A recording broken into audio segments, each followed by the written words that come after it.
Welcome back to Sprague Homestead. You can hear all the chickens going crazy. It's feeding time this morning. I thought I'd give everybody kind of an update on our Coturnix Quail that we're doing. So when I hatched, I did hatch 14. I lost one pretty much right out of the egg. I lost one that I had helped out, that's not kind of a surprise. So we got 12 that we brought over to the brooder. We did lose one that was having some leg issues. And I do have one that's got a scissor beak, which is kind of a bummer deal. But I did sex these guys yesterday because these are the jumbo pharaoh or brown. People seem to call them different things, which are sexable by color. I will go ahead and vent sex them to confirm what sex they are as we get ready to move them. These guys are right about a month old now.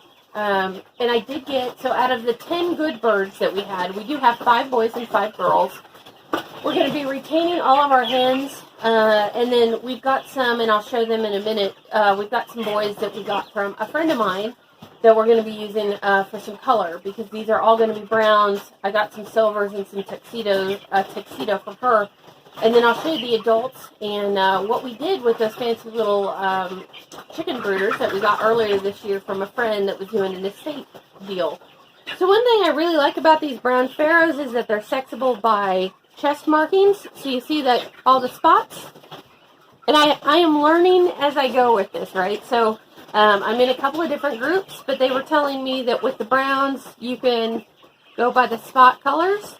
So these girls, this is one of my girls. She's got a really spotted chest.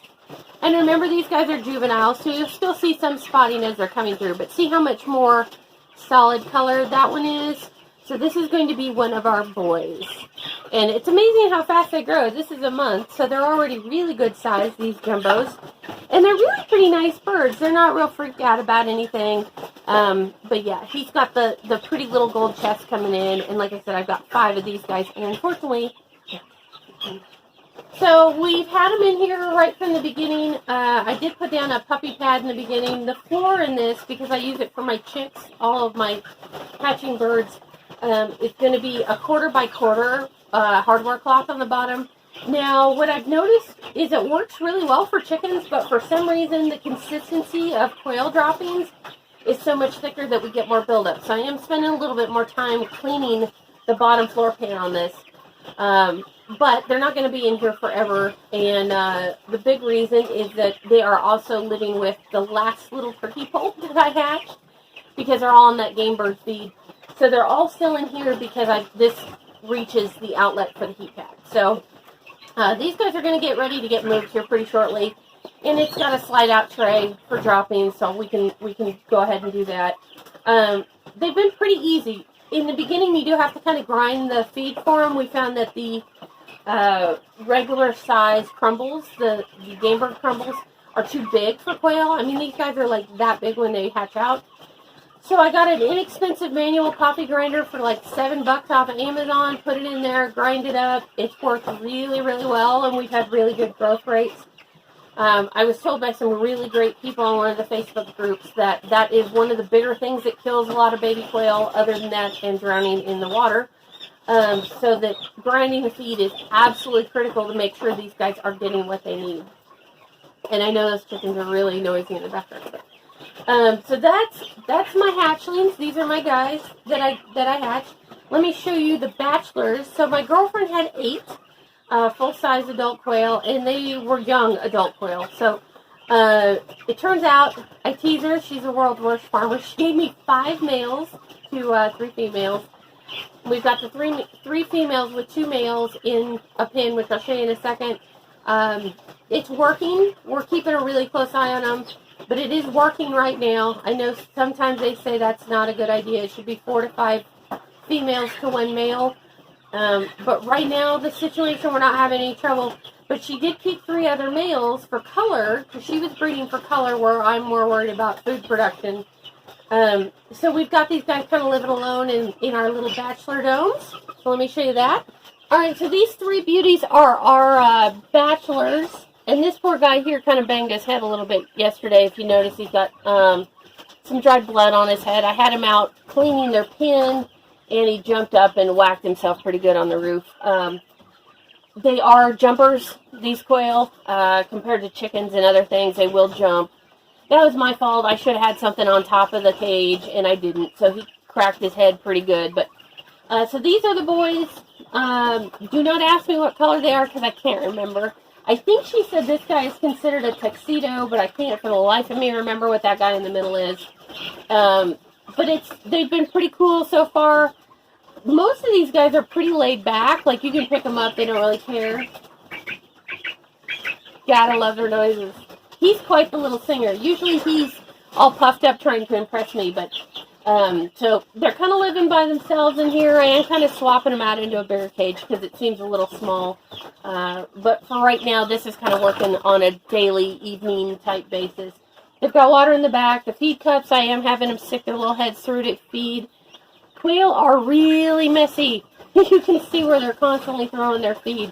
I tried putting the feed cups on the inside and we were just wasting too much feed. So by having them stick their head through, we're actually doing a little bit better with that. And I need to adjust them back down so they can get their heads in a little better. But so these are our bachelors. All right, I know the light isn't terribly good in here because I'm right in front of the windows. But this is going to be our breeding set. Now, if you remember, I got these really cool brooders from somebody that Kana knows, kind of a friend, associate. And we really don't use them because I've already got brooders. When I started looking at them, because I thought, well, they'll work, what I found out is that the wiring was all really, really bad. It was old aluminum in really bad shape. And rather than replace all the wire and the heating elements and everything, we basically just pulled it all out. So what I did is I drilled some holes, which I know a lot of people cringe, but this one in particular was missing its wire grates.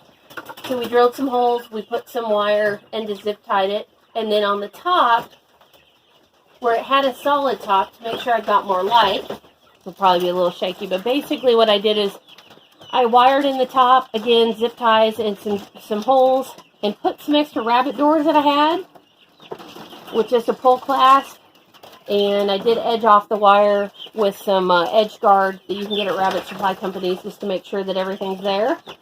Now these are cool. They have a pull-out tray, and quail are messy little varmints. I did just clean these yesterday, but they've got water, so we've got these watering things that are just a pop bottle with a screw-on thing, chick feeder. And then back under here, under the dark end, because quail like a place to hide, we've got our little sand bath, which needs to be refilled. And you can kind of see these guys running around back here. They are different colors. So I've got like a roux, which is kind of a red. There's some silvers. I'm not all sure what colors these guys are considered to be. But there are 2 boys and 3 girls in here. And I'm getting an egg a night. They probably are going to need supplemental lighting that I haven't done yet. So I took this thing and mounted it, since I'm doing it with a top closer. It's mounted on some drawer slides, and the whole pin actually slides back in there underneath the chick brooders. So I'm going to be pulling these totes down here on the bottom out, and I actually have one more of these that I'll take out and show you. Alright, so this is the other one. So this one's shaped a little bit more rounded than the other one. It had all of its sidewall grates, which was different than the other one, which only had 1 of the 3. Same thing though, I did go ahead and drill some holes and go ahead and tighten it up with zip ties to make sure that they couldn't get out. It's got the same solid in the back. The top is the same little rabbit door with a little clip. Pretty easy peasy. And I'll do the same thing. So I'll put the drawer slides down and be able to roll it in and out since we are getting it out of the top. So far, our first impressions of these quail, now that we've had them, well, the little ones are a month old, so we've been doing the quail thing for about 6 weeks now, if you count the eggs that we incubated. For the most part, I like them. I do like the noise, because they sound like little tree frogs, which is pretty cool. They seem to lay all right. You know, the eggs are little tiny itty bitty. The big things I don't like about them is I don't like that they're extremely messy. Compared even to chickens, I feel like they waste a lot of food if given half a chance. And some of that's gotten better since we gave them sand baths, little boxes full of paver sand. They seem to be digging that, so they're not wasting the feed quite so much. You do have to keep their food and water apart pretty well. Otherwise, they will somehow get a ton of food into their water, which I find a little irritating just for cleanup. I'm not having any problems yet with them fighting. I know that seems to be a big thing that a lot of quail people are running into, what they call scalping, where they go in and they basically try and kill each other. Right now, we're not having any issues. That may change. You know, statistically, on a long enough timeline, everything happens to everybody.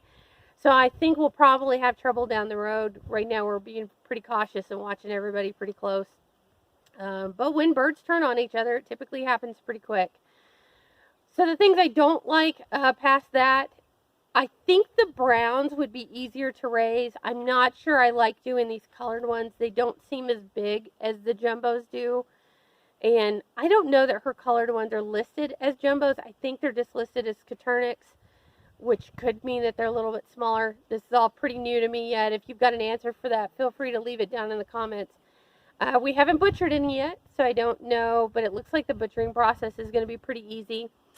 If you're thinking about doing quail, I mean, we'll do some of these videos as we go. I hope to have learned enough that by spring we'll be doing, you know, like a one-day or half-day clinic on them here on the farm. But if you're getting into quail, I highly recommend, if you're on YouTube and like YouTube, which you're watching this, so you must like YouTube, Coturnix Corner, Terry over there does some really cool videos.